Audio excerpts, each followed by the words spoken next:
Bonjour et bienvenue. Aujourd'hui, je vais vous expliquer comment créer une association en France, étape par étape.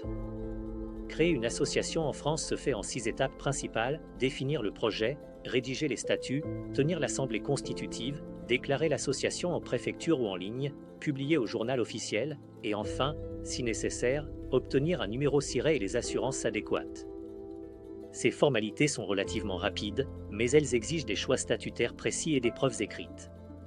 Se faire assister par un cabinet permet d'éviter beaucoup d'erreurs et de déboires futurs.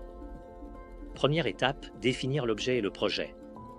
Il s'agit de clarifier la mission, les activités, le public cible et le mode de financement. C'est à ce moment que vous décidez si l'activité sera strictement non lucrative, car ce choix aura des conséquences fiscales. Deuxième étape, choisir un nom et un siège social.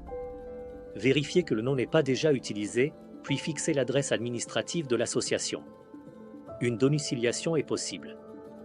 Troisième étape, rédiger les statuts. Les statuts sont le document juridique central. Ils doivent préciser l'objet, la durée, les conditions d'adhésion, les pouvoirs des dirigeants, les modalités de tenue des assemblées générales ainsi que les règles de dissolution. Quatrième étape, tenir l'assemblée constitutive. Lors de cette réunion, les membres fondateurs approuvent les statuts et nomment les dirigeants, présidents, trésoriers et secrétaires. Cinquième étape, déclarer l'association. Le dossier peut être déposé en préfecture ou en ligne. Il contient notamment les statuts signés et la liste des dirigeants.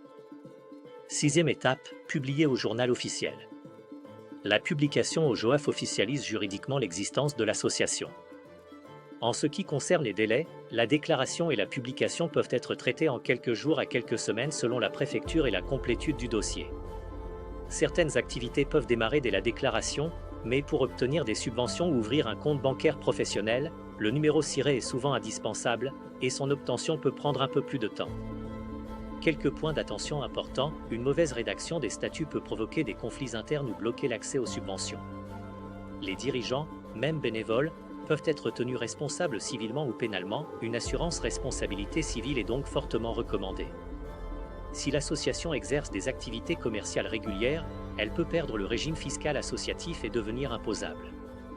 Enfin, assurez-vous que la domiciliation et les locaux respectent les règles de sécurité, surtout si vous accueillez du public. Il est toujours recommandé de se faire accompagner par un expert en création d'entreprise et d'association afin de sécuriser toutes les étapes. Pour toutes vos créations d'entreprise ou d'association, notre cabinet est disponible pour vous accompagner. Ce tutoriel vous est proposé par le cabinet de gestion FA Consulting. Pour tout renseignement, faconsulting007@gmail.com, mobile 07 58 46 31 69.